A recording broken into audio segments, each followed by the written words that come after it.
प्राण हे आतुर झाले करण्या तव आरती स्वामी करण्या तव आरती सगुण रूपाने येऊन स्वामी स्वीकारा आरती हरिहर संगे ब्रह्मदेव ही खेळे तव भाळी स्वामी खेळे तव भाळी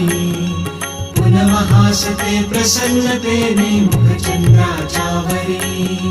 लाजविते रविते जाला तव नयनांच्या ज्योती स्वामी नयनांच्या ज्योती सगुण रूपाने येऊन स्वामी स्वीकारा आरती पुण्यप्रद तव नाम असावे सदैव या ओठी स्वामी सदैव या ओठी श्वासा संगे स्पंदन भावे तुझेच जग जेठी अगाध महिमा अगाध आहे स्वामी तव